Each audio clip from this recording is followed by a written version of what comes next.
Before I tell you how we conquered the planet, you need to understand something. 300,000 years ago, 7 different species of humans cowered in the same darkness. Homo erectus, Neanderthals, Denisovans, us. They were stronger than us, smarter than us, they'd survived longer than us. But in the next 30 seconds, I'm going to show you the exact moment one skinny, terrified Homo Sapiens did something that would kill every other human species on Earth. She picked up a burning stick. That single act would lead to the extinction of 6 human species, the transformation of Earth's entire ecosystem, and leave us completely alone on a planet where we once hid in trees, praying for sunrise. Every light you see, every engine that runs, every meal you cook, it all started with one desperate human who was tired of being afraid of the dark.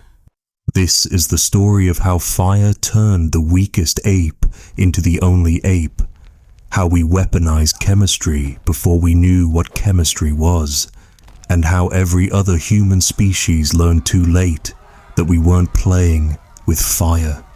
We were becoming it. And if you think you know this story, you have no idea what your ancestors really did with flame to make sure you'd be the only human watching this. Let me show you what actually happened when humanity declared war on the night and won. The screaming starts at sunset. Always at sunset. In the acacia tree, 20 Homo habilis grip branches with desperate strength as darkness swallows the African savanna. Below them, eyes begin to glow. Yellow pairs, green singles, red clusters. The night hunters are waking, and everything that walks on 2 legs knows what comes next. The child pressed against her mother's chest has never known a night without terror. When the sun dies, the world belongs to tooth and claw. Her people can make sharp stones, can work together, can even plan tomorrow's foraging. But when darkness comes, they're just meat in trees, waiting for dawn or death, whichever comes first. A branch cracks under too much weight. Uncle Tok falls 6 feet before catching another limb, his scream cut short by the need to climb. Below, the scratching sounds intensify, claws on bark. The leopard has chosen its tree. The infant starts crying, a death sentence after dark. Mother presses her hand over its mouth, feeling the tiny heartbeat through her palm. The baby must learn silence or die teaching others why quiet matters. Around them, 23 hearts beat so loud, they're certain the whole savanna can hear. The darkness isn't empty, it moves, shifts, breathes. Something massive passes beneath. A short-faced bear, maybe, or something worse. They can smell its musk, hear its snuffling investigation of their daily tools left below. The cracking sounds are their digging sticks being destroyed, tomorrow's survival crushed between jaws that could snap femurs like twigs. By midnight, the child has learned to urinate silently down the tree trunk, to shift position without rustling leaves, to breathe through her nose to minimize sound. These aren't skills taught by day. Night teaches through terror, and tuition is paid in blood. The leopard is patient. It knows they must come down eventually. It can wait days. They can't. Already, grandmother's grip weakens from age and exhaustion. If she falls, the leopard feeds, but worse, the commotion might bring the others, the ones that hunt in packs. 15 feet away in another tree, Cousin Greg's family clusters in similar terror. They're close enough to hear each other's breathing, too far to help if the branches break. This is connection without comfort, community without power. They're together but absolutely alone, each family an island in an ocean of darkness.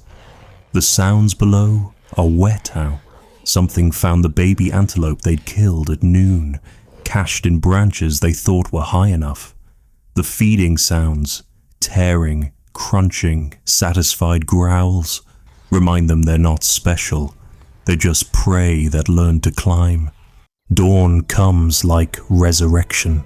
The child watches the eastern sky lighten with religious intensity. Light means life. Light means the ground is theirs again. Light means the monsters become animals that can be avoided, outsmarted, maybe even hunted. As they descend on shaking limbs, the child sees the leopard sauntering away, belly full of antelope, no longer interested in the effort of climbing. The relief is overwhelming. They've survived another night, but tomorrow, darkness comes again, and every sunset until they die will bring the same terror, the same helplessness, the same prison of branches and fear. This is humanity before fire. Brilliant by day, victims by night. Masters of stone, slaves to darkness. The child doesn't know that her descendants will conquer night itself. She only knows the sun is rising. And for the next 12 hours, the world belongs to those brave enough to walk upright. The screaming will start again at sunset. It always does. The storm builds all afternoon like a predator stalking. Homo Erectus watches from the cave mouth, understanding weather patterns their ancestors couldn't grasp. When clouds turn green-black, when air tastes of metal, when hair stands without wind. The sky is about to make war with Earth. The clan retreats deeper into the limestone shelter. 27 souls who've learned that angry skies mean death for anyone exposed. They've seen lightning turn trees into explosions, watched rain become floods, felt thunder shake mountains. Nature's rage is to be avoided, not challenged. But Kral watches, always watches. She's different from the others, curious where they're fearful, fascinated where they're repelled. The storm speaks to something in her mind that hasn't evolved in the others yet. Where they see chaos, she sees patterns. Where they fear, she wonders. The first bolt strikes the valley below with violence that makes everyone scream. But the scream that follows is different. Awe, not fear. The great oak, the grandfather tree that has sheltered generations, is burning.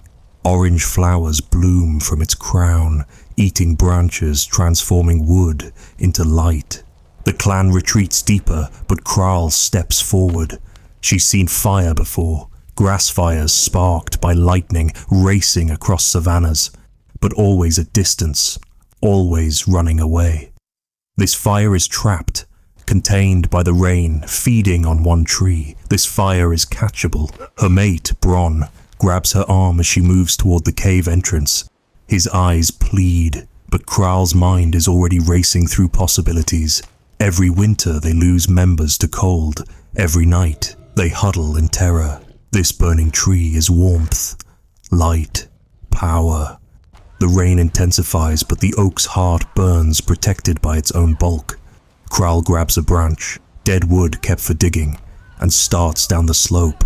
Others cry out, but she's already running through rain that hits like stones toward the thing that terrifies every animal except her. The heat hits her at 20 paces, not the gentle warmth of sun, but aggressive, angry heat that makes her eyes water. The sound is wrong too, cracking, roaring, alive. But she pushes forward until her branch touches the burning tree. The dead wood catches immediately. She's holding fire, holding the thing that makes night flee, holding warmth that doesn't come from bodies, holding light that doesn't need sun. For one moment, she's a god. Then reality strikes. The branch is burning toward her hand. She runs, not away but back to the cave, carrying miracle and danger in the same grip. The others scatter as she enters, this crazy woman bringing the destroyer into their home.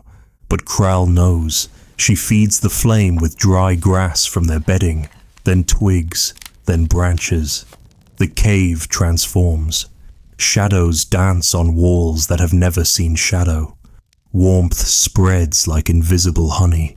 The smoke makes them cough, but also makes mosquitoes flee. By nightfall, they're still afraid, but differently. The fire is dangerous, could kill them all. But outside, they hear the frustrated sounds of night hunters who won't approach the light. For the first time in 1,000,000 years of hominid existence, they own the night. Kral stays awake, feeding this new child that must never sleep. She doesn't know she's changed everything, doesn't know that this burning branch will become cooking, metallurgy, civilization. She only knows that her baby, born small and weak, might survive this winter. The flame flickers, casting her shadow huge against the cave wall. In that shadow, the future is written. But tonight, she's just Kral, keeper of stolen skyfire, hoping morning comes before the wood runs out. The fire has been burning for 63 days. Gorm knows because he's counted every sunrise, carved a mark for each on the cave wall. He hasn't slept properly in 63 days either. The fire is a child that never stops crying, always hungry, never satisfied. His eyes are permanently red from smoke, his hands blistered from feeding hot coals, his back screaming from the constant wood gathering. But he can't stop, won't stop. The clan has tasted cooked meat, felt warmth in winter, seen predators flee from flame. They've forgotten how to live without it, and forgetting backward means death. The others help when they can, but Gorm is the keeper, chosen not for strength or wisdom, but for one simple trait. He never sleeps deeply. Even before fire, he was the nervous one, jumping at sounds, always partially awake. Now that weakness has become the clan's most vital strength. Today's problem is wood. Always wood. The easy fuel within 100 paces is gone. Now they range farther, risk more. Every branch is precious, every log a treasure. He's learned that different woods burn differently. Oak burns long and hot, pine burns fast and bright. Wet wood just makes smoke that blinds and chokes. The children don't understand the burden. They play near the flames, drop food in ashes, treat fire like it's permanent as stone. They weren't here the 3 times it almost died. Don't know that Gorm once ran 2 miles with a smouldering branch when wind killed their main flame, arriving barely in time to resurrect their light. Night is the worst. The others sleep in the warmth, secure in the glow. But Gorm watches the wood supply dwindle, calculates burn rates, decides whether to wake someone for more fuel or risk letting it burn lower. Too much wood and they'll run out by dawn. Too little and the fire dies. The margin for error is measured in heartbeats. He's discovered tricks. Banking coals under ash keeps them alive longer. Blowing through a hollow reed makes precise heat. Green leaves create smoke that drives insects away. But every trick demands attention, and attention never sleeps. The other clans think they're gods now. 3 groups have visited, offering meat, furs, their daughters, anything for the secret of eternal flame. But there's no secret, just Gorm's burning eyes and aching back. He tries to teach them, but they want magic, not the mundane reality of constant vigilance. His mate brings him food he barely tastes. His children forget his face because he's always turned toward the fire. He's becoming something less than human, a function, not a person. The clan prospers, but Gorm is dying by degrees, consumed by the thing he maintains. On the 63rd night, disaster strikes. The wood is damp from unexpected rain. The fire struggles, shrinking despite his desperate feeding. Smoke fills the cave. People wake, coughing, panicking. The flame is down to one small flicker on a single coal. Gorm does the unthinkable. He grabs their most precious possessions, the winter furs, carefully cured and irreplaceable. He feeds them to the dying flames. The clan screams, protests, but fur burns hot, buying time. Time to find dry wood deep in the pile. Time to rebuild what almost vanished. By dawn, The fire roars again, but Gorm has aged years in one night. The clan will be cold this winter without those furs, but they'll have fire. The trade was his to make, the burden his to carry. On day 64, he carves another mark. He'll carve marks until he dies or the fire does. Whichever comes first, it won't be long. The keeper's burden isn't just maintaining flame, it's being slowly cremated by responsibility. But tonight, his clan will eat cooked meat and sleep without fear. Worth it. The smell hits them first. Not the copper stench of raw meat or the rot of carrion, but something entirely new, sweet, rich, pulling at their mouths in ways that make no sense. The rabbit fell into the coals by accident when Tak dropped it, and now it's transforming into something impossible. The clan gathers, confused. Meat changes color near fire, they've noticed that. But this rabbit has become something else entirely. The fur is gone, the skin crispy, and underneath, the flesh has turned from red to brown. More importantly, it smells like the future. Old Mira reaches first. Her teeth, worn to nubs from 40 winters of chewing raw sinew, can barely handle fresh meat anymore. But when she bites this transformed rabbit, her eyes water. It falls apart in her mouth. No tearing, no grinding, just melting. Flavors that have always been locked inside suddenly sing. The children are next, always brave or stupid depending on perspective. They grab pieces, juggling them between burned fingers, laughing at the heat and the taste. Their small jaws, not yet strong enough for serious raw meat, handle this easily. Even baby Kota, still nursing, gums a piece successfully. Within minutes, the entire rabbit is gone. 27 Erectus sit in stunned silence, mouths full of flavor echoes, minds trying to process what just happened. Then, without discussion, they throw another rabbit on the coals. This time, they watch.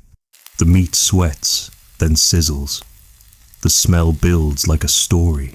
Fat drips, causing small fires that add new smells. The outside darkens while staying soft inside. They're witnessing chemistry they won't understand for 1,000,000 years, but their bodies understand immediately. Over the coming weeks, everything goes on the fire. Roots become sweet instead of bitter. Tough tubers turn creamy. Seeds that were inedible become crunchy treasures. Even bones, cracked and roasted, release marrow that tastes like concentrated life. But the real change happens slowly, generation by generation. Jaws begin shrinking, no need for massive muscles to tear raw flesh. Teeth reduce in size. The enormous gut required to process raw food diminishes. Every calorie saved from digestion can go elsewhere. Where does it go? The brain. Young Deal, born 3 summers after cooking began, is different. Watches patterns in smoke, makes connections others miss. His head is rounder, forehead higher. He's not smarter because he eats cooked food. He's smarter because his mother did, could extract more nutrients, could build a better brain in her womb. The social changes are immediate. Cooking takes time, requires patience. The clan must wait around fire together, no longer wolfing down meat at kill sites. They sit, they wait, they look at each other. In that looking, something new is born. Dinner conversation, even without words. Sharing changes too. Raw meat is grabbed, fought over, dominated by the strong. But cooked food requires a cook, someone to tend and turn and time. That person gains power through skill, not strength. Elderly Mira, weak but wise about temperatures, becomes more valuable than young hunters. Fire becomes a laboratory. They learn that meat near flame, but not in it, cooks differently. That wrapping food in wet leaves creates steam.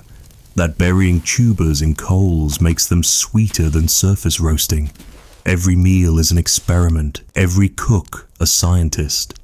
But the greatest change is invisible.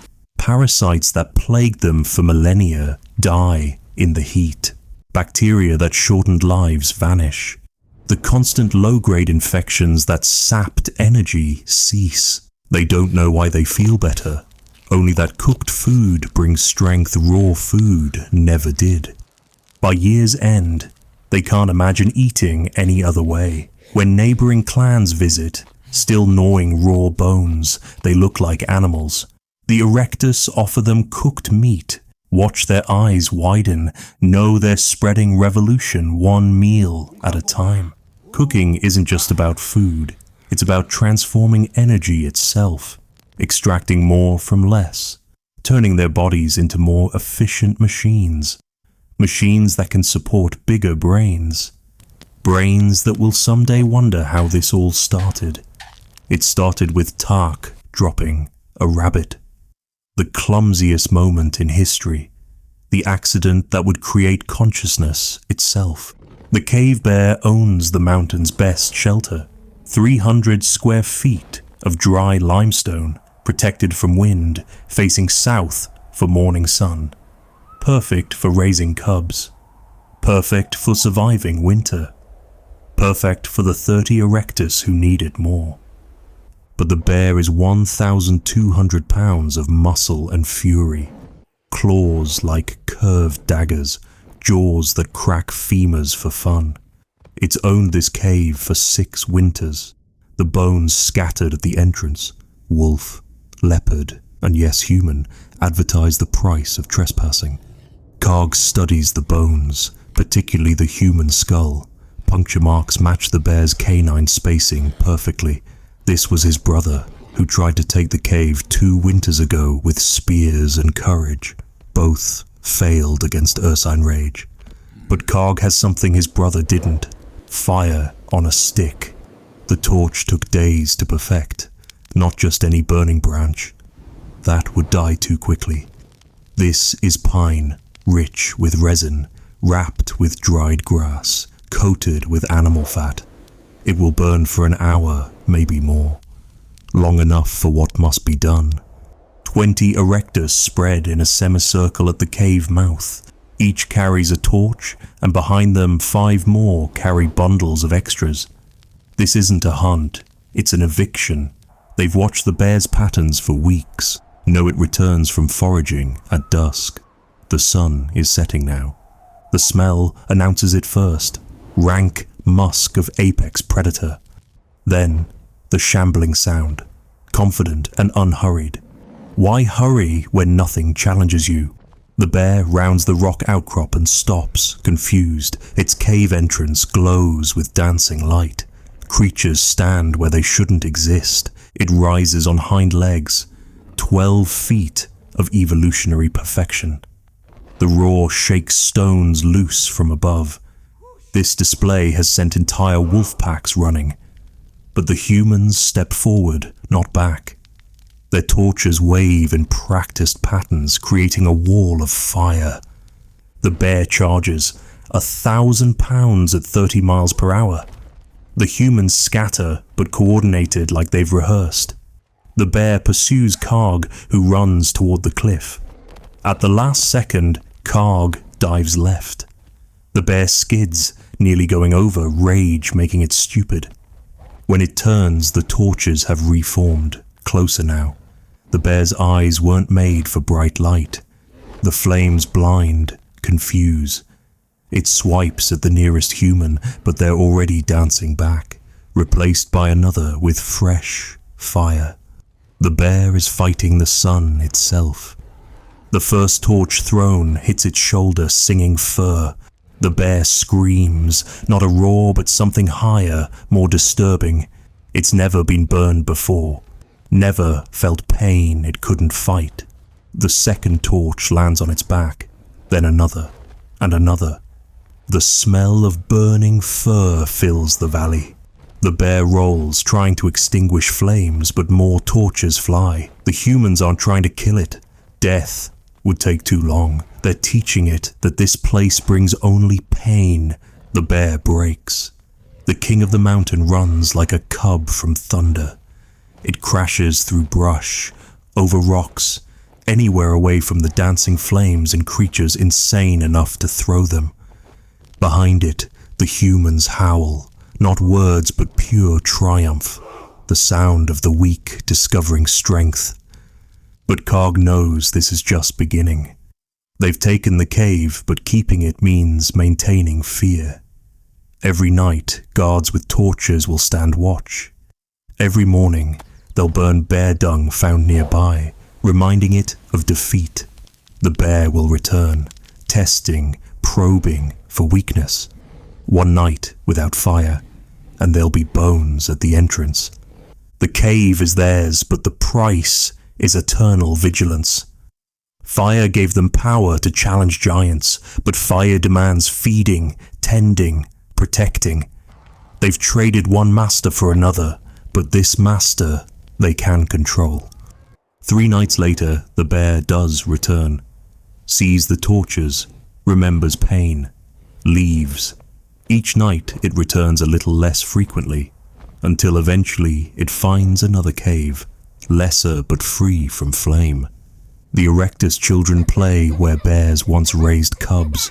They don't know that their games happen on a battlefield, that their laughter echoes where roars once ruled. They only know the cave is warm, dry, safe. Karg knows better, knows that every night, somewhere in the darkness, a bear remembers when this mountain was theirs. And every night, Karg ensures the torches burn bright enough to make those memories stay memories. Fire didn't make them stronger, it made strength irrelevant. The temperature must be exactly 284 degrees. Not 280, the resin won't flow. Not 290, it burns and becomes useless. 284 degrees, held steady for 20 minutes, while the birch bark surrenders its black gold in drops precious as blood. Morg adjusts the stone reflectors for the 100th time, creating an oven that would impress modern chemists. She doesn't know degrees or chemistry. She knows that when the stones glow this particular shade of red, when the smoke smells like sweet earth, when her hand held here feels like summer sun, but here feels like pain, then the tar flows true. This is Neanderthal fire, not the wild flames of Erectus or the flashy displays of Sapiens, but controlled combustion as precise as mathematics. They've been perfecting fire for 200,000 years, and Morg is the latest master in an unbroken chain of expertise. The tar is everything. It binds stone points to wooden shafts, creating spears that won't fail at the worst moment. It waterproofs leather, seals containers, medicines wounds. Without birch tar, Neanderthal technology collapses, and birch tar requires perfect fire. Her apprentice, young Gron, watches with intensity that hurts. He's failed 6 times, wasted precious bark, produced only charcoal and disappointment. But Morg was patient. In Neanderthal culture, knowledge transfers slowly, thoroughly. No shortcuts, no good enough.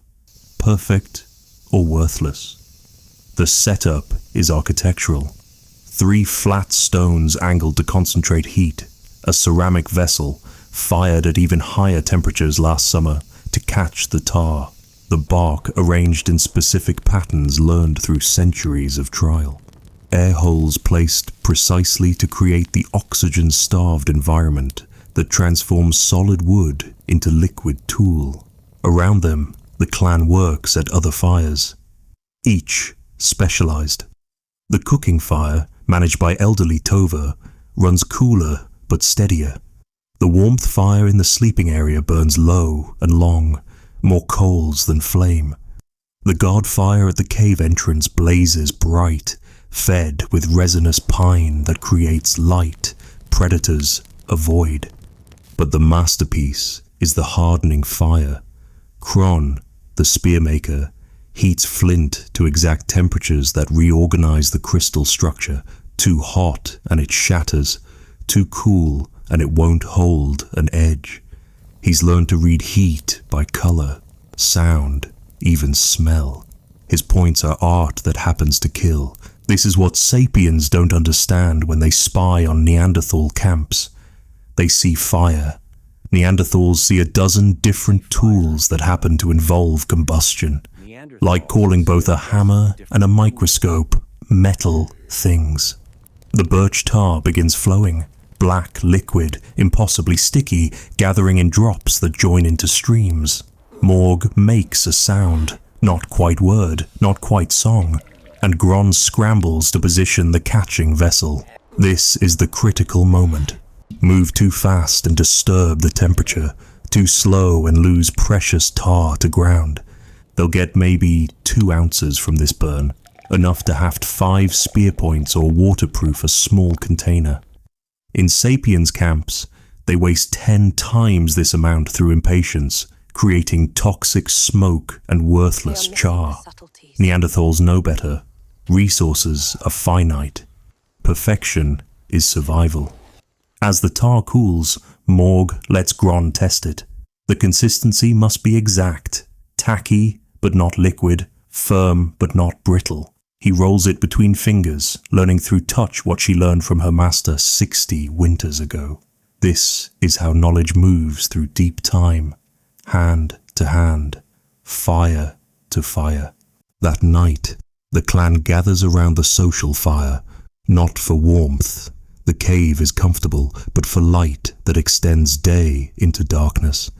They work on tools, repair clothing, braid cord. The fire makes winter evenings productive instead of empty. Time itself becomes a resource fire creates.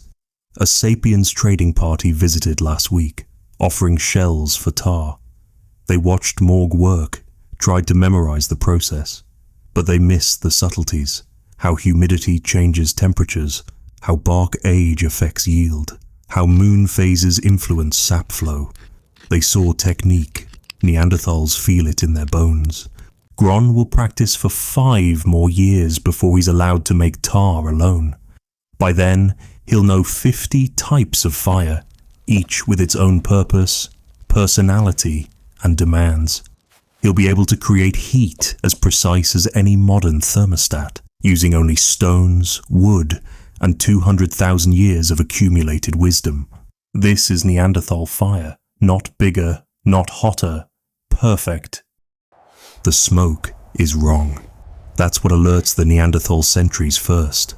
Not wood smoke or coal smoke, but something chemical, purposeful. It drifts across the valley like fog, but fog that makes eyes water and breathing hurt. By the time they understand what's happening, it's too late. The sapiens came at dawn, carrying fire in ways that make no sense. Not torches or carefully tended hearths, but burning bundles attached to throwing spears. Fire that flies.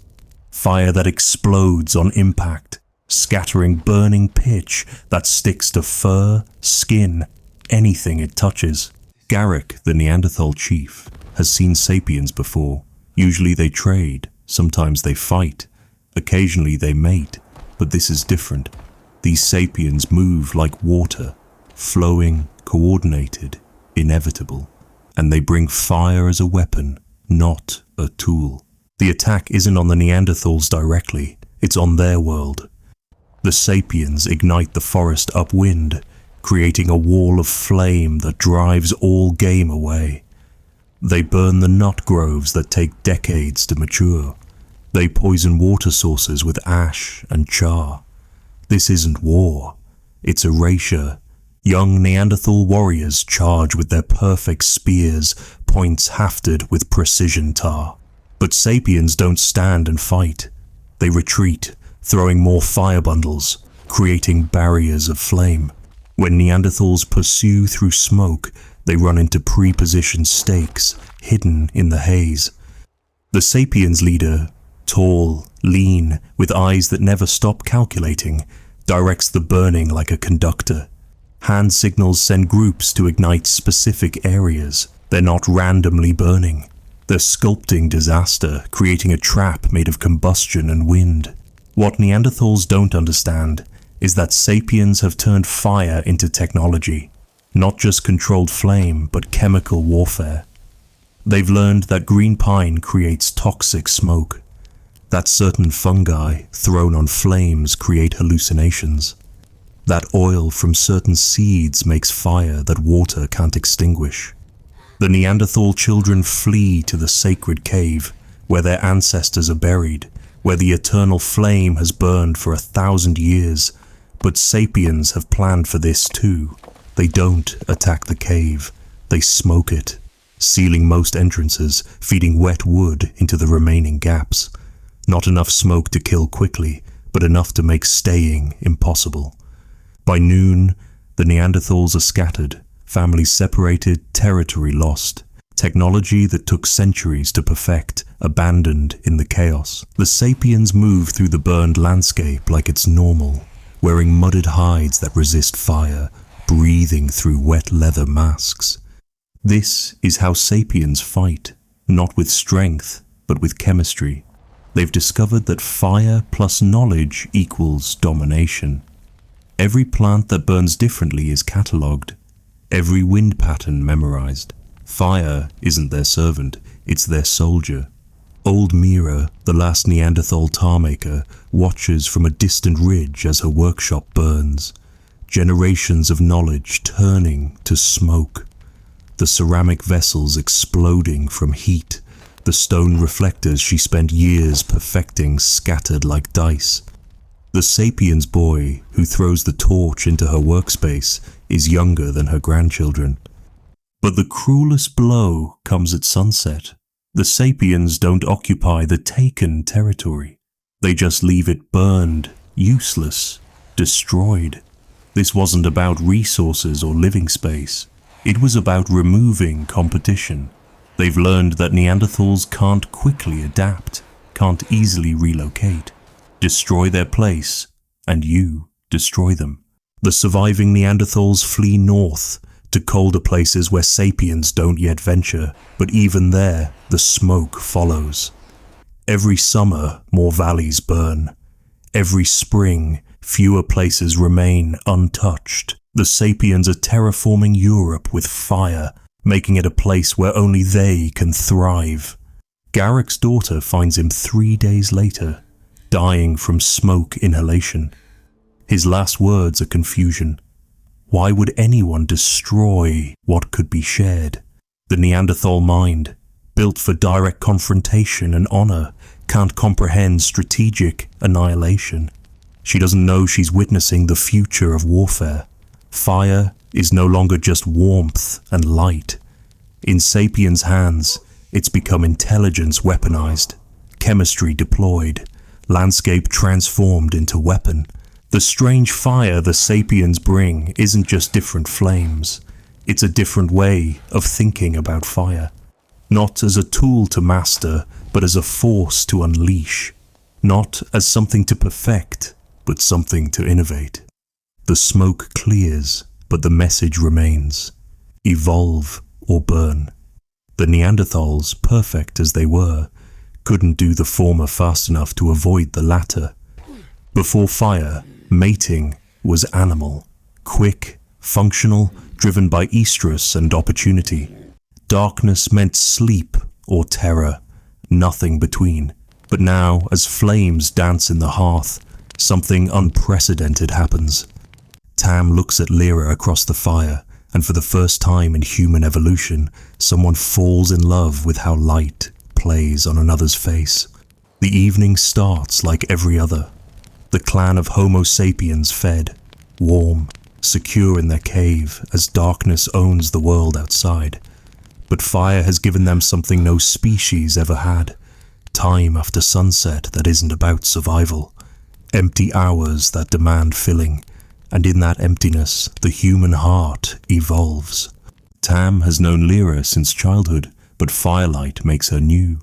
The way shadows define her cheekbones, how her eyes catch orange reflections. When she laughs, her teeth flash white against flame-darkened skin. He's seeing beauty and concept that couldn't exist without light to reveal it. She notices him watching. Before fire, this would mean nothing, but extended evenings have created something new. Anticipation. The slow burn of attraction built over hours of sitting together, working on tools by firelight, sharing warmth that isn't just thermal. The old stories start, as they do every night. But tonight, Tam tells a new one, about a hunter who brought down the sun for a woman who feared darkness. It's fiction, another innovation fire enabled. In the story, the hunter is clever and brave, the woman beautiful and wise. Everyone knows he means himself and Lyra, but metaphor is another gift of fireside evenings. Lyra responds with her own story, about a woman who tamed fire itself, keeping it alive through winter so her clan could survive. In her version, the woman chooses her mate based on who brings the best wood, who tends the flame most carefully. Tam understands. Courtship is being invented in real time. Before fire, pairs formed through dominance, proximity, or biological timing. Now something else is happening. Choice based on abstract qualities. Humor demonstrated through stories. Intelligence shown by innovation. Creativity displayed in flame shadows dancing on cave walls. Fire has made personality visible. The children are asleep, another gift of security fire brings. The elders doze in warmth. For the first time, young adults have privacy in public, intimate space created by pools of light and shadow. Tam moves closer to Lyra. She doesn't retreat. The negotiation happens in glances, in breath, in the space between them shrinking like fuel being consumed. When they kiss, the first kiss for pleasure rather than procreation, the fire pops, sending sparks toward the cave roof like stars being born. Around them, others pretend not to notice, but they're learning too. That courtship can be slow. That desire can build. That choosing a mate can involve more than strength or fertility. In the months that follow, fire enables their romance. He brings her special woods that burn with different colors, copper salts that make green flames, driftwood that burns blue. She saves him the best portions of cooked meat, learns which smoke he prefers. Pine for its sweet smell, oak for its steady heat.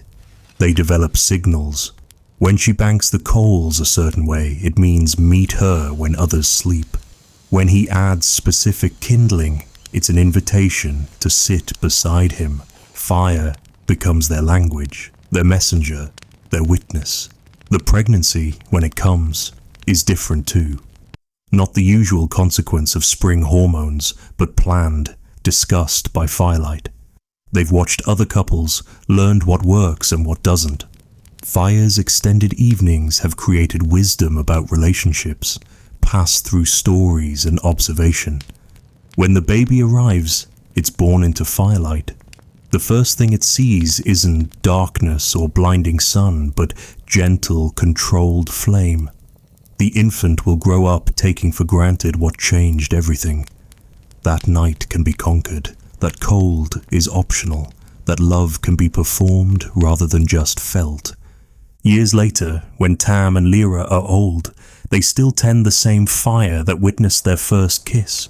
Their grandchildren laugh at their stories, at how they claim to have invented romance. But in a way, they did. They were the first generation to have time for love, light to see it by, warmth to nurture it. Fire didn't just cook meat and scare predators. It created the evening, that magical time when work is done but sleep hasn't claimed us. And in those stolen hours between sunset and exhaustion, humans discovered they had hearts as well as hands. Love by firelight. The most human thing possible, born from humanity's first great tool. The valley had been Neanderthal territory for 8,000 years. Every cave catalogued, every water source named, every seasonal hunting ground mapped, in memory passed from grandparent to child. But today, at dawn, the entire valley would cease to exist. Koru, leader of the Sapiens warband, studies the wind patterns he's been tracking for weeks. Southwest, steady, dry, perfect. His 40 warriors spread along the eastern ridge, each carrying bundles of grass soaked in pine resin, animal fat, and innovations Neanderthals never imagined. This isn't arson, it's engineering. The Neanderthals below wake to normal morning sounds. Birds, wind, the distant grunt of aurochs. They don't notice the first smoke tendrils, thin as spider silk, rising from 24 ignition points. By the time they smell it, the mathematics of fire has already determined their fate. Fire spreads exponentially. 1 becomes 2, becomes 4, becomes avalanche. The Sapiens don't just light random spots. They've created a perfect geometric pattern, calculating wind speed, fuel load, humidity. They've turned the entire valley into a carefully designed furnace, with Neanderthals at the center. Grom, the Neanderthal watchman, sees it first. The eastern hills are crowned with orange. Not sunrise, wrong direction. His warning cry is primal, wordless, understood by every living thing. Fire comes. But this fire is different. It doesn't creep like natural wildfire. It runs, leaps, flies. The Sapiens have created fire roads, paths of extra fuel that channel flames towards specific targets. The main Neanderthal camp, the backup caves, the river crossing, every escape route becomes a trap. The Neanderthal mothers grab children, but where to run? North is blocked by flame. South is the river, but smoke follows water, creating a suffocating corridor. East is the source. West is cliff. They're in a bowl of fire, and someone has put the lid on. Young Neanderthal warriors try to fight fire with fire, a technique they know, but Sapiens anticipated this. They've created fire breaks that channel Neanderthal counterfires back on themselves. Every defensive move has been wargamed, countered before attempted. The animals flee first. Deer, boar, even predators stream past Neanderthals without attacking, united in terror. A cave bear, its fur smoking, crashes through the camp. Behind it, the reason, a wall of flame 50 feet high, moving faster than anything can run. Some Neanderthals make for the sacred cave, high on the cliff. It's defended, stocked, safe. But Koru planned for this. His specialists have already been there, sealed most entrances, left only one, which opens directly into an upward chimney. The cave becomes a crematorium. The Sapiens watch from safe ridges, faces painted with ash and ochre, looking like demons in the smoke. They don't cheer or celebrate. This is work, not sport. They're changing the landscape's ecology permanently, making it unsuitable for Neanderthal life, but perfect for Sapiens' different hunting patterns. By noon, the valley is a moonscape, every tree reduced to charcoal spikes, streams running black with ash, the soil itself sterilized, cooked until even seeds are dead. It will take decades to recover, but Sapiens don't need it to. They've already moved to the next valley. 3 Neanderthal families escape, the ones who ran immediately, abandoning everything. They stand on distant ridges, watching 8,000 years of culture turn to smoke. The carefully maintained groves, the tool workshops, the burial grounds where ancestors wait for visits that will never come. Koru allows them to leave. The message matters more than complete elimination. Let survivors spread the word. Sapiens bring the fire that ends worlds. Resistance means your entire landscape becomes uninhabitable. Submission means you might live elsewhere, diminished. This is the new warfare. Not warrior against warrior, but ecosystem against population. Sapiens have learned that you don't need to kill every enemy if you can kill their world. Fire is the perfect weapon. It multiplies force, spreads itself, leaves nothing useful behind. The great burning of valleys continues for 3 generations. Each year, Neanderthal territory shrinks. Each year, more black scars across Europe. The Sapiens are terraforming through destruction, creating a continent where only they know the new rules. When the last Neanderthal dies in Gibraltar, it won't be from a spear or disease. It will be from looking at burned horizons in every direction, nowhere left that hasn't been touched by Sapiens' strange fire. The Great Burning didn't kill Neanderthals. It deleted the world they needed to exist. Fire as geography editor, landscape as casualty, victory through making your enemy's entire reality obsolete. The baby stops crying the moment mother holds her near the fire. Not touching, never touching. Every child learns that lesson through small burns and tears, but close enough to feel the warmth that means safety. Close enough to watch the dancing light that captures infant eyes like nothing else can. By 3 winters, little Na knows the rules. Never play with the fire sticks. Always tell adults when flames get small. Keep hair tied back after Sin's accident left her scarred. The fire is friend and monster, requiring respect earned through pain. The children's jobs revolve around fire.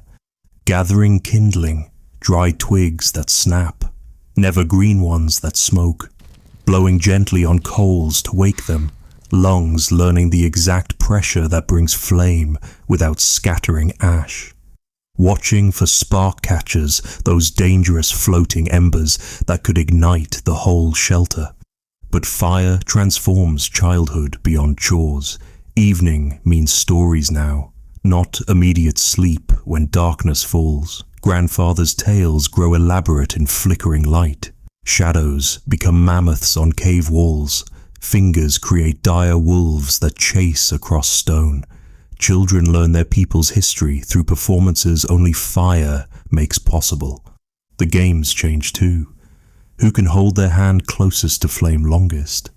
Brave or stupid but irresistible, making shadow puppets that tell silent stories, drawing patterns in cooled ash, heating stones to crack open nuts, pretending to be adults with their important firework. Fire makes childhood longer.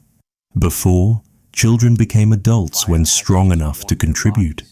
Now, evenings by the hearth create time for play, for learning beyond mere survival. Young minds develop differently when days don't end at sunset. Questions multiply when there's time to ask them. Language itself grows complex around fire. New words for different fires: cooking flame, warmth flame, protection flame, ceremony flame. Children learn temperature by metaphor: hot as sun rock, warm as mother's breath, cold as moon shadow. Fire gives them concepts for things they can't touch. The accident teaches everyone. Little Mora, always curious, throws green leaves on the flame to see pretty smoke. But the smoke blinds, chokes. In panic, people scatter. Someone falls into coals. Mora survives, but carries guilt heavier than burn scars. Every child learns through her mistake. Fire forgives nothing. Yet they can't stay away. Adolescents sneak out to build secret fires, away from adults. First kisses happen by these forbidden flames. Young love learning that fire keeps secrets if you feed it properly. They're becoming fire's next generation of keepers, through rebellion as much as teaching. When old grandfather dies, the children insist on maintaining his special fire for 7 days. They've never done this before, but somehow know it matters. Taking shifts, never letting it die, they create humanity's first memorial. Fire becomes memory, keeping the dead present through light. The children born after fire are different from their parents. Rounder faces from cooked food requiring less chewing. Bigger eyes adapted to firelight. Most remarkably, they play with ideas the way their parents played with sticks. Fire hasn't just warmed their bodies, it's evolved their minds. The smoke signals are wrong. 3 puffs, pause, 2 puffs. That means friendly traders approaching. But Gork knows the pattern is too perfect, too practiced. The Homo Sapiens are getting clever, learning Neanderthal codes. This isn't trade, it's deception. The Sapiens want Firewood Valley, where dead trees from an ancient blaze provide decades of perfect fuel. Dry, accessible, abundant. The Neanderthals have controlled it for generations, their careful harvesting ensuring wood for winters to come. But Sapiens don't manage. They consume. Both sides understand the economics of flame. Who controls fuel controls survival. Every tree becomes strategic resource.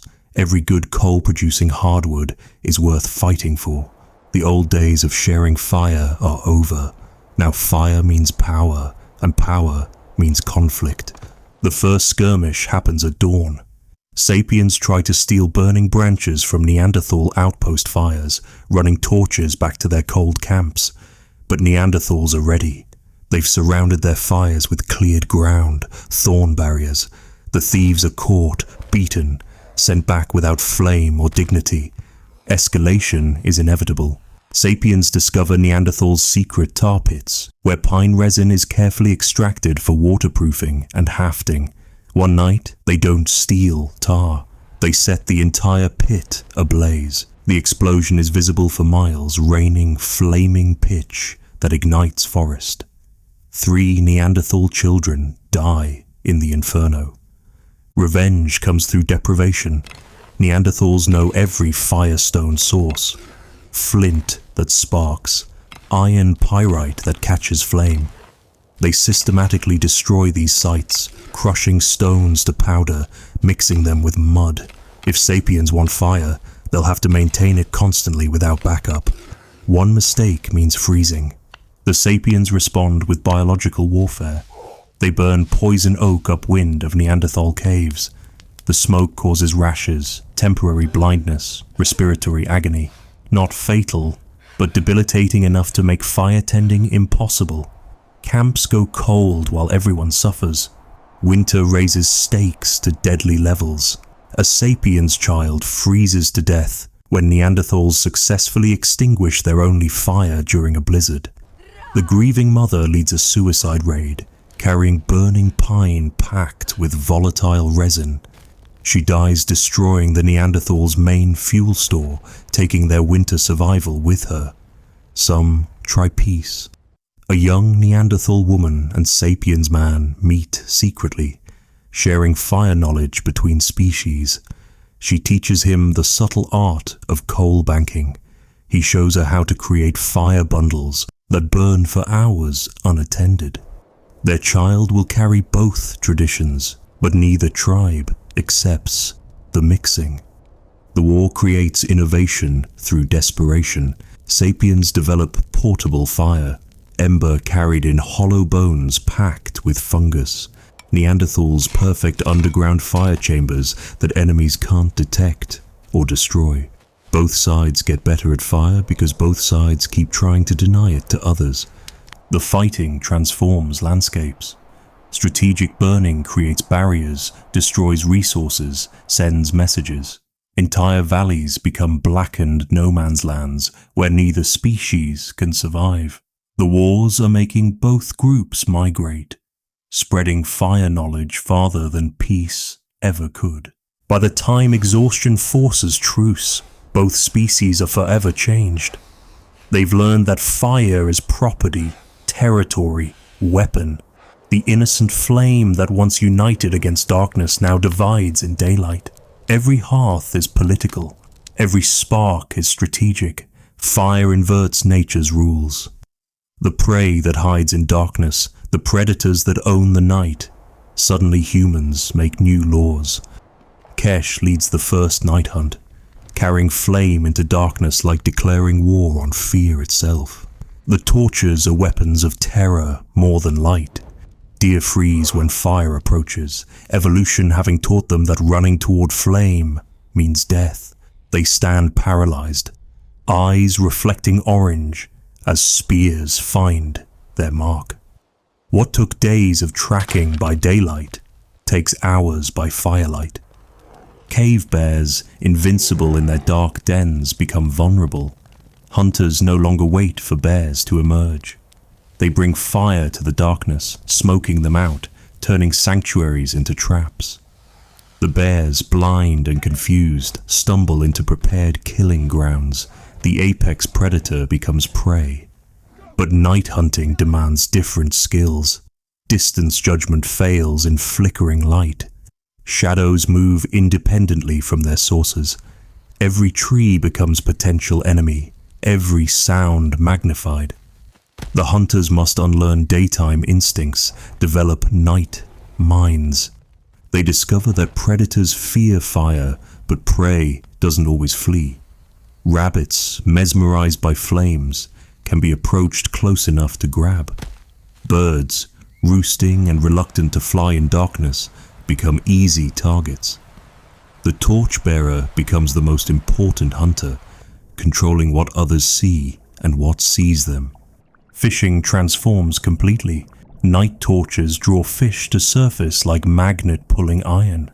Spawning runs that happen in darkness become harvests. Entire rivers lit by fire lines, humans scooping confused fish drawn to false stars. Protein that swam safely in darkness now feeds growing populations. The psychological shift is profound. Humans stop being afraid of the dark. Young hunters compete to venture farthest from camp flames, proving courage. The night becomes another territory to claim. Darkness just another challenge to overcome. Fear itself begins dying, replaced by calculated risk. Accidents teach harsh lessons. Growl burns to death when his pine torch explodes from too much resin. Mira falls off a cliff, misjudging distance in torch shadow. The night hunt claims its own, but survivors learn, adapt, improve. Each death prevents 10 more through shared wisdom. Animals begin adapting too. Deer learn to distinguish torch fire from wildfire.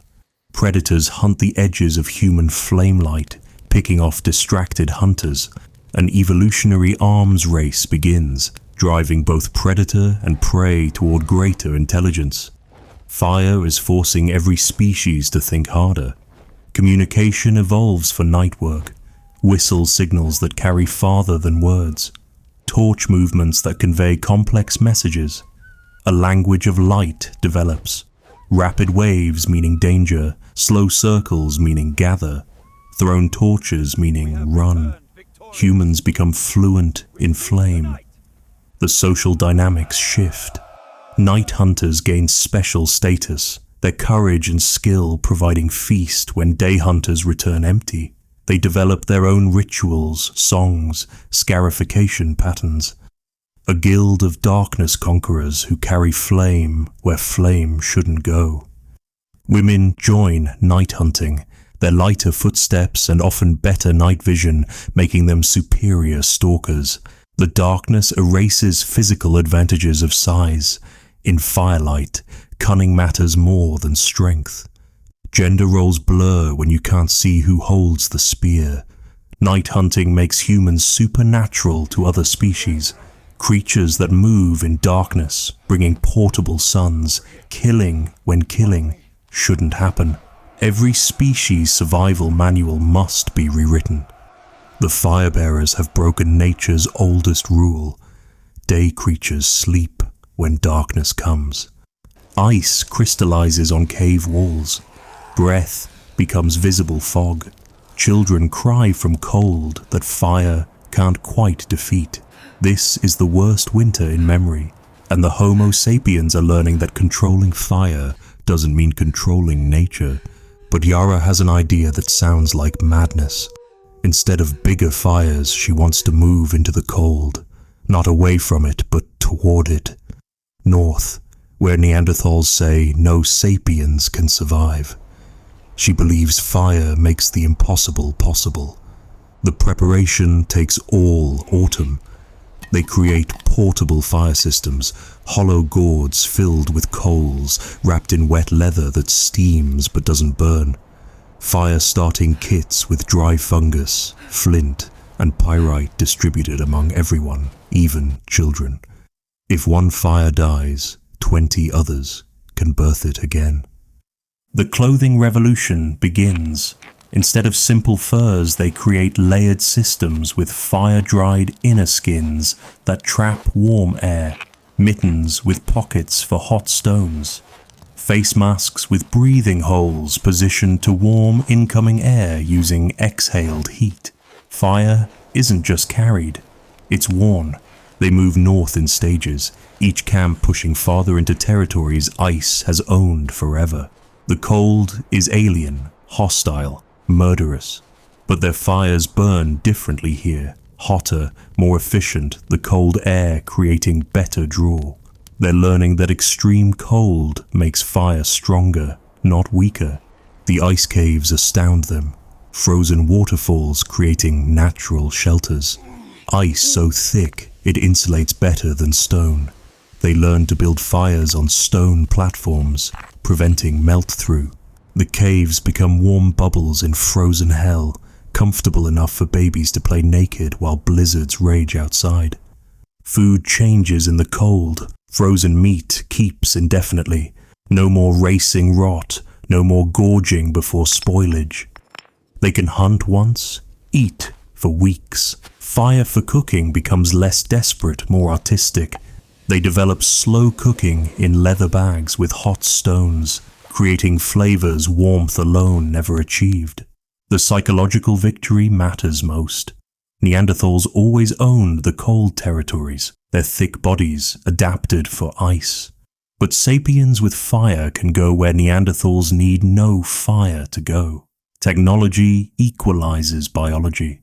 The cold rebellion is also a territorial revolution. They discover resources Neanderthals missed because Neanderthals didn't need them. Frozen tar pits that fire makes accessible. Ice-preserved wood from ancient forests. Mammoth graveyards where frozen flesh still feeds flames and stomachs. The cold preserves what warmth destroys. Navigation improves in the frozen north. Stars clearer through cold air. Smoke signals visible for dozens of miles. Ice reflects firelight, creating beacons that guide lost hunters home. The harsh landscape becomes highway for those who master its rules. The children born in ice caves are different. Metabolisms that run hotter. Tolerance for smoke that would choke southern relatives. Most remarkably, they play with ice and fire together, heating stones to melt specific patterns, creating ice windows that admit light but not wind. The cold is making them innovative. When spring comes, some choose to stay north. The cold is hard but predictable. Resources are scarce but uncontested. They're becoming ice people by choice, using fire to live where life shouldn't exist. The cold rebellion has become cold preference. The smoke rises wrong from Tara's peak, 3 columns instead of the usual one. Kral sees it from 2 valleys away, understands immediately. Her father has died. The funeral smoke carries news faster than runners, sadness traveling at the speed of sight. This changes everything about distance. Before smoke signals, separation meant silence. Hunters vanishing for weeks, maybe dead, maybe successful. Now, smoke speaks across miles. 1 puff, all is well. 2, come quickly. 3, death. Complex patterns for complex messages. Young Dren watches southern smoke daily, waiting for the pattern that means Sara's clan has arrived for summer gathering. When he sees it, 5 quick puffs, pause, 2 long burns. His heart races. She's 3 days away, but already talking to him through flame and sky. Their courtship began through smoke before they ever touched. The technology evolves rapidly. Different materials create different smokes. Green wood for thick, white signals visible against dark mountains. Pine needles for black smoke that shows against snow. Dried fungi that creates purple smoke for ceremonies. They're painting the sky with messages.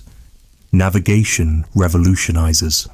Lost hunters send up smoke, and response smoke guides them home. Hunting parties coordinate across vast distances. One group drives prey toward another, whose smoke reveals their position. The landscape becomes connected, a network of fire speakers linked by sightlines and wind. But smoke betrays too. Enemy tribes read signals meant for friends. The Sapiens learn this when Neanderthals ambush their summer camp, having watched smoke patterns for weeks, learning their communication system. Privacy dies when your words float visible in the air. Codes develop from necessity. Each clan creates unique patterns, false signals to confuse enemies, silent days to prevent information leaking. Children learn smoke reading like language, understanding that bent smoke means wind change, that color indicates distance, that duration speaks urgency. Love finds new expression. Sarah sends morning smoke just to say she's thinking of Dren. He responds with evening fires that burn specific woods she taught him, cedar for longing, applewood for joy. They conduct romance across miles, their hearts connected by columns of rising ash. The funeral smoke for Kral's father draws clans from impossible distances. People who haven't gathered in years navigate by the continuous signal, a pillar of grief that unites scattered families. The ceremony becomes the largest gathering ever, made possible by smoke that wouldn't stop calling. Trade networks explode. Smoke announces what goods each clan brings to gathering sites. Supply and demand negotiate through patterns in the sky. A complex economy develops where agreements are made through smoke before people ever meet. Weather prediction improves as smoke watchers notice patterns. Smoke that bends east means storms from west. Smoke that won't rise signals pressure changes. They're reading atmospheric conditions through flame's interaction with air, becoming meteorologists through necessity. The smoke language grows sophisticated. Grammatical structures develop. Subject smoke, verb smoke, object smoke. Abstract concepts get patterns. Past, present, and future tense, indicated by duration. They're not just signaling anymore. They're having conversations with the sky. Emergency systems save lives. When little Mayan falls into a ravine, her father's emergency smoke brings help from 3 clans. When prairie fire threatens, warning smoke gives everyone time to escape. The smoke network becomes a safety net, connecting humans across dangerous distances. Nobody meant for it to happen. Young Tech just wanted to flush out rabbits from the dry meadow. A small fire, controlled like dozens he'd set before, but this summer was different. Hotter, drier. The wind changed without warning. The grass exploded rather than burned. Fire racing faster than humans could run, leaping streams creating its own weather. Within an hour, the entire valley was aflame. Within 3 hours, the neighboring valleys. By sunset, 100 square miles of territory was becoming ash. The Neanderthal clan in the northern caves had no warning. Smoke signals meant nothing to them. They didn't use that language. The first they knew was when deer stampeded through their camp, fur smoking, eyes wild with terror. Behind the deer came the wall of flame, 50 feet high, roaring like nothing they'd ever heard. The children died first, unable to run fast enough. The elderly next, choosing to stop so others might escape. The adults who made it to the river found it wasn't salvation. The fire jumped it, sparks creating spot fires that surrounded them. They died in water that boiled from radiant heat. 3 Homo Sapiens clans were erased completely.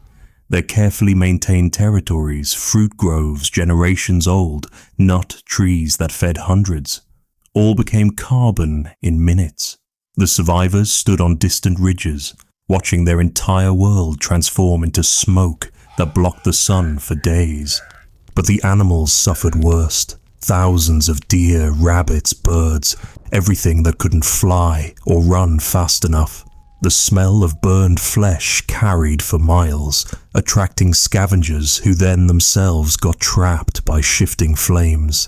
Death feeding death in a cycle of consumption. The aftermath was silence. No birds sang, no insects buzzed, just wind through blackened stakes that had been forests, and the occasional crack of still burning logs. The survivors wandered this moonscape, unable to recognize landmarks, lost in their own territory.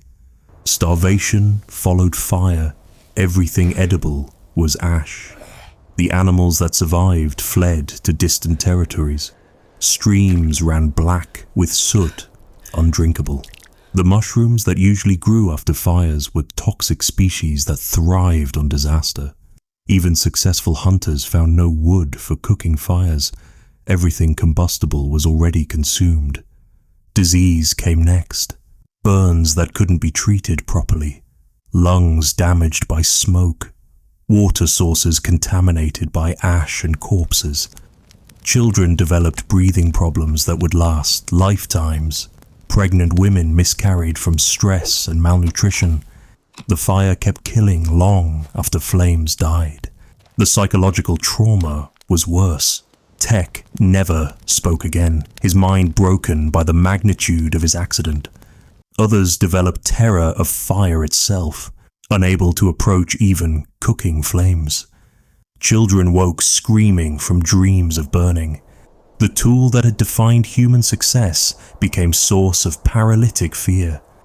Clans began keeping fire guards, people whose only job was preventing catastrophe. Strict rules developed.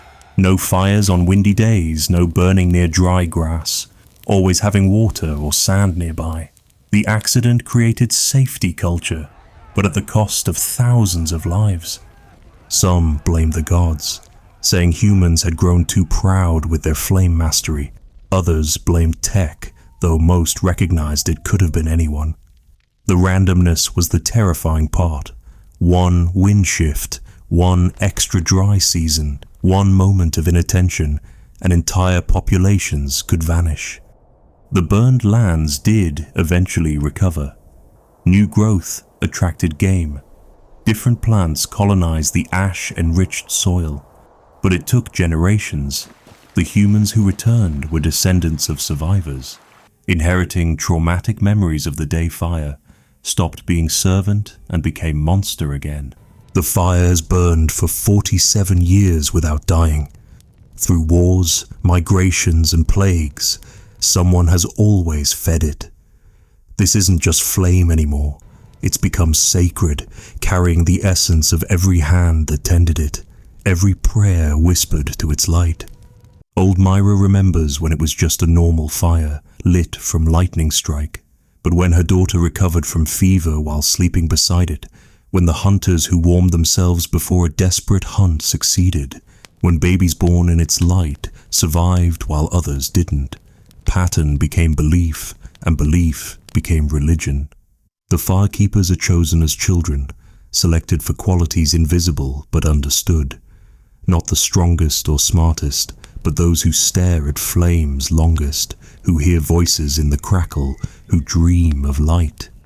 They begin training at 7, learning not just practical maintenance, but the spiritual feeding of sacred flame. The rituals evolved naturally. The morning greeting, thanking fire for surviving night. The evening feeding, using specific woods for specific prayers. The monthly ceremony where everyone contributes one stick, binding the community through shared combustion. Fire becomes the center that everything else orbits. Offerings transform from practical to symbolic. The first fruits of harvest, the best portions of hunts. Sometimes blood, sometimes tears, always given with belief that fire carries messages to forces beyond smoke. The offerings burn, disappear, therefore must go somewhere. Logic becomes theology. Other clans bring their sick to the sacred fire, not for warmth, but for healing that comes from proximity to the eternal. Some recover, confirmation of power, some die, insufficient faith or offering. The fire's reputation grows either way. Failure explained as human fault, success as divine blessing. The sacred fire demands purity, only virgin wood, never touched by ground. Water for emergencies must come from morning dew, never streams. The keepers fast before major tendings, ensuring their spiritual cleanliness doesn't contaminate the flame. Rules multiply, each adding distance between sacred and ordinary. Visions come to those who watch long enough. Shapes in flames that predict future. Colors that indicate fortune or doom. The drug is oxygen deprivation from smoke, exhaustion from vigil, but the experiences feel divine. The fire speaks to those who know how to listen, saying whatever the listener needs to hear. Wars pause at the sacred fire. Enemies who would kill elsewhere share its warmth in peace. The flame creates sanctuary, neutral ground where its power supersedes tribal hatred. Some conflicts are resolved by fire trial. Whoever the flame burns is guilty. Whoever it spares is innocent. The fire witnesses marriages, its smoke carrying vows skyward. Babies are presented to flames, their acceptance measured by whether they cry.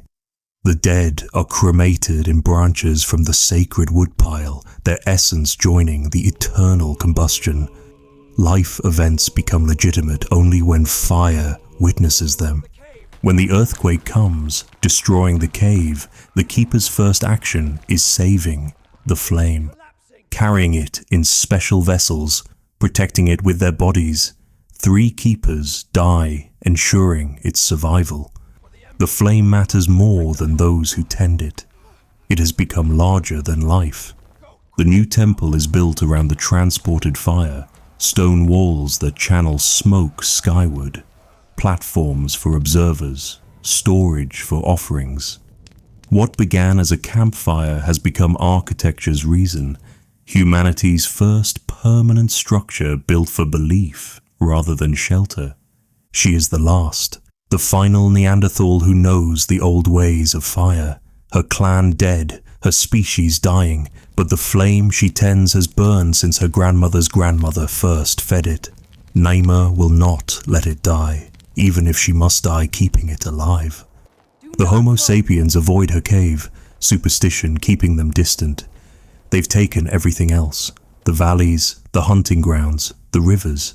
But this one cave with its ancient fire remains untouched. They fear the old woman who speaks to flames in languages they don't understand. Her fingers, swollen with age and cold, still know every temperature by touch. The exact heat for making tar, the precise flame for hardening spear points. Knowledge accumulated over 200,000 years of Neanderthal fire mastery, living now in only her hands and fading memory. She tries teaching the Sapiens boy who brings her food. Shows him how to read smoke colors, how different woods create different heats. But he wants quick knowledge, not deep understanding. His people learn fast but shallow. They innovate constantly but master nothing.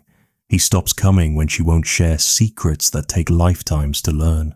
The fire remembers better than she does now. In its coals, she sees the faces of her dead children.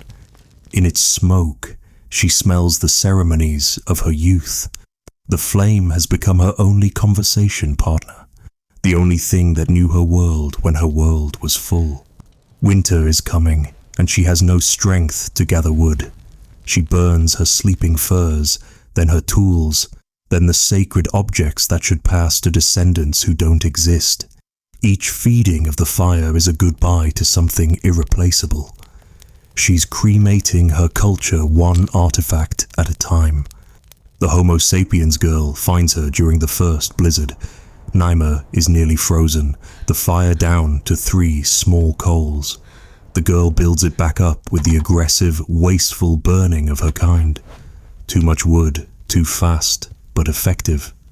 The warmth returns, and with it, brief clarity. Through gestures and shared understanding, Naima tries one last teaching. shows the girl the ancient way of banking coals, of creating fire that sleeps but doesn't die. The girl is patient, curious, different from others. She learns the hand movements, if not the meaning. It's enough. Someone will carry forward the gesture, if not the understanding. When the girl leaves, Naima knows she won't return. The storm is too severe, the distance too great. But she left wood more than Naima can burn. A kindness from the species that destroyed hers. Or perhaps guilt. Or perhaps just one young human recognizing another human in distress. Nima feeds the fire her last possession, the ochre-stained hide that wrapped her baby son, dead these 40 winters. The smoke carries its essence upward, and she imagines him warm again, safe again, in a place where Neanderthals still live. She arranges the coals in the pattern her mother taught her, the spiral that means sleep well, wake strong. Then she lies down beside the fire she's tended since childhood, feeling its warmth like a mother's embrace. She closes her eyes, knowing that when she stops breathing, the fire will continue a bit longer. The last Neanderthal and her last fire die together 3 days later. The Homo Sapiens who find her don't understand the significance of the spiral pattern in the cold coals. They take the cave, light new fires, never knowing they're dancing on the grave of 200,000 years of different wisdom. We won. Look around any human settlement today, fires burning everywhere. Cooking, warmth, light, industry. The planet's only species that makes fire rather than flees it. We competed with 6 other human species for fire mastery. They're all dead. We're all that's left. The victory wasn't through strength. Neanderthals were stronger, had fire longer. It wasn't through intelligence. Their brains were bigger. It was through something else, the ability to imagine fire differently. While they perfected flame, we revolutionized it. We turned fire into weapons they couldn't counter, burning their forests, smoking their caves, using flame not just as tool, but as terror. We transformed landscapes through strategic burning, making environments perfect for us, poisonous for them. We made fire portable in ways they never imagined, carried it in bones, in shells, in wrapped coals that stayed hot for days. We took fireplaces fire had never been, across oceans into ice, up mountains. Every human migration was a fire migration. We socialize fire differently. While Neanderthals kept clan fires, we created fire networks, trading flames, sharing techniques, spreading innovation like sparks across continents. One discovery in Africa would reach Europe within generations.